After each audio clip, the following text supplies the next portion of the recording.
este acto cultural, el cual para mí tiene mucha importancia por la naturaleza de las materias que se empezaron ya a tocar y que se van a seguir tocando en el curso del mismo acto. Un evento que se realiza en un recinto como este en el que nos encontramos tiene resonancias locales y también nacionales e internacionales por la abreviación de las comunicaciones. Por eso este evento tiene una gran importancia. Quiero tocar varios de los puntos que son muchos, es un universo de temas los que significan tocar en esta ocasión por la índole de la materia, de los derechos constitucionales y ahora también llamados derechos humanos, que tienen que ver finalmente con el grave problema de la justicia. Quisiera centrar este intercambio de ideas principalmente respecto de algunos temas que seguramente son torales en la materia que estamos contemplando y que se dan con motivo del proceso de reformas al sistema de justicia mexicano, quienes de alguna manera tienen un papel protagonista en este proceso y que son autoridades u órganos o personas ligadas inmediatamente a las autoridades que en todos los niveles se encargan de impartir el servicio de justicia, consideran en un nivel casi oficial u oficioso, puesto que se trata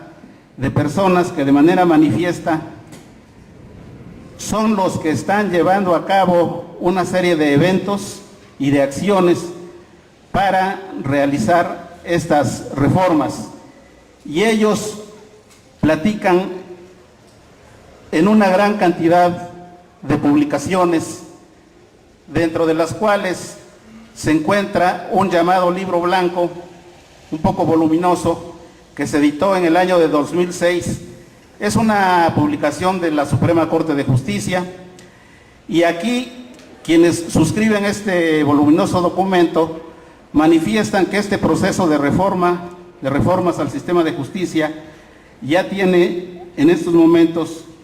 como 20 años, desde 1987. En un primer momento se cambió la estructura y principalmente el funcionamiento de la Suprema Corte, porque dejó de conocer en ese año de 1987 las cuestiones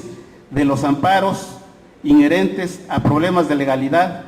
y esos asuntos se los pasó, como sabemos, a los tribunales colegiados. Después se dieron otros eventos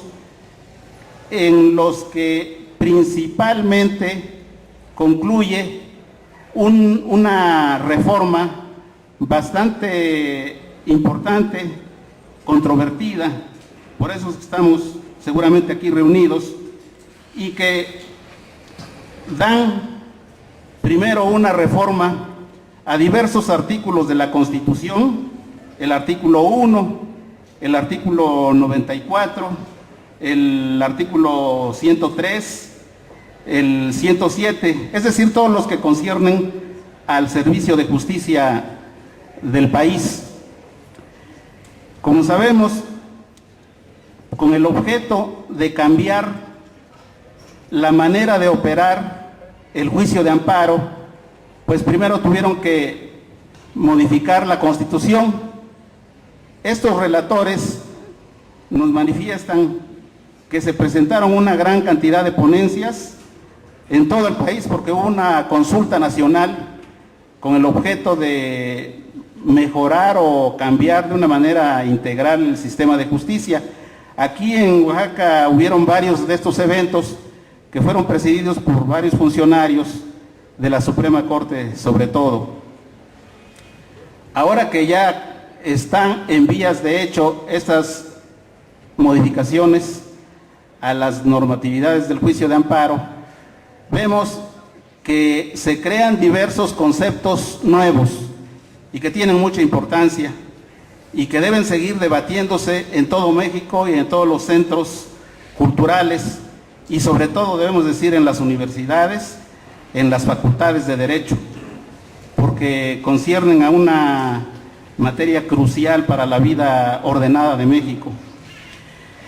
Se crea una disposición en el artículo 1 constitucional en el sentido de que los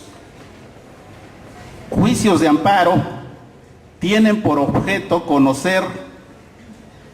de toda clase de actos por violaciones a la Constitución y a los tratados internacionales que México haya suscrito. Esta disposición ha sido objeto de controversia y de muchas preocupaciones, lo seguirá siendo seguramente porque va a causar bastantes problemas prácticos. Sucede que como los tratados internacionales no son propiamente normas jurídicas aprobadas, discutidas, procesadas de la manera clásica a través de los congresos de la Unión de los Países respectivos, en este caso México, y desde luego también los estados de la República, sino que se tienen que aplicar esos tratados prácticamente de manera automática. A mi juicio, es una aplicación automática. Y si nosotros vemos cómo una disposición de tanta trascendencia como son los derechos humanos se tiene que aplicar de una manera automática, me parece que ahí estamos nosotros desviándonos de la forma clásica como se crea una norma jurídica que no es otra, sino el proceso previsto en nuestro derecho interno, en la Constitución, a través de las iniciativas legislativas y que deben de ser discutidas, tramitadas, sustanciadas y en su caso aprobadas por las dos cámaras del Congreso de la Unión y también por las legislaturas de los estados. Entonces, ese es un problema bastante delicado a mi juicio, porque estamos dejando, o vamos a dejar a los poderes judiciales del país, incluso a los de los estados, a merced de la aplicación de tratados internacionales en los que tienen mucha influencia, su poder es determinante, pues los países más grandes de la tierra, ¿no? Ya ustedes imaginarán los países de Europa, Japón, los países asiáticos importantes, Estados Unidos, desde luego. El concepto, paso a otra faceta, derechos humanos, también es bastante discutible, porque no tiene tradición en la legislación mexicana. No son pocos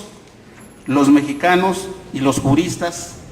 muy importantes que consideran que al no tener tradición el uso y el manejo de este concepto tan amplio y tan ambiguo, tan general, esos son los defectos que se le achacan de derechos humanos, entonces nos vamos a encontrar con una dicotomía en la aplicación de la justicia,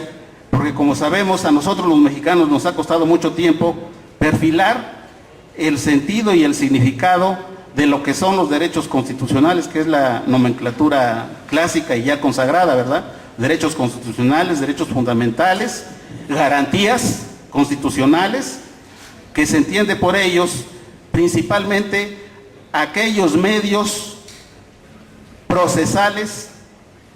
que hacen posible la efectividad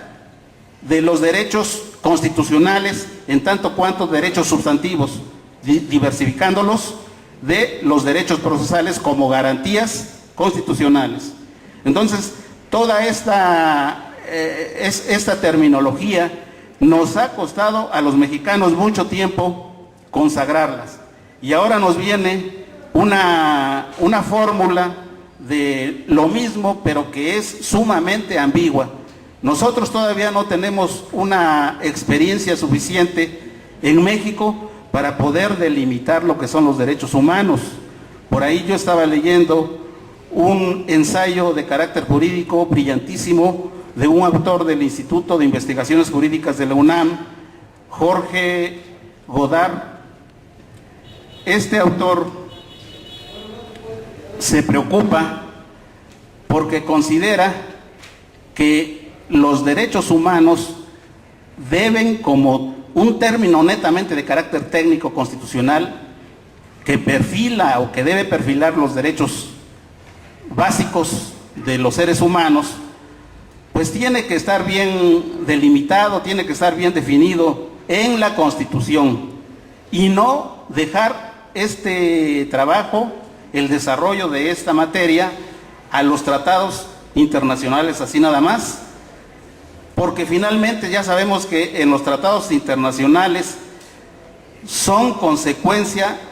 de luchas políticas de intereses muy fuertes, sobre todo donde intervienen factores de poder extraños a México. Nosotros sabemos que a México le cuesta mucho trabajo, es sometido a presiones muy grandes. El ejemplo, por ejemplo, que tenemos aquí muy próximo, hace 20 y tantos años, del tratado llamado de libre comercio con los estados de América del Norte. Y entonces en este tratado se contraen una serie de compromisos de estado a estado, y que son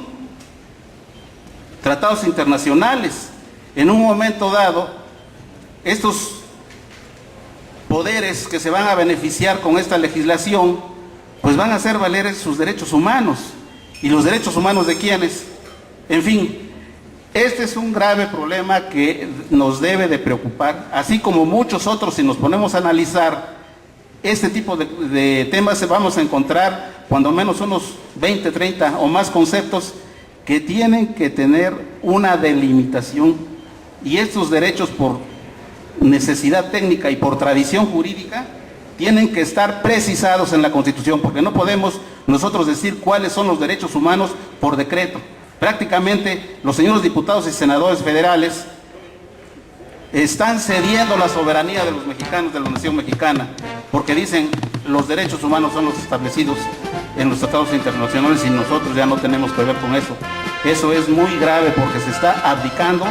a una de las funciones principales de un Estado, que es la soberanía, el ejercicio de la soberanía.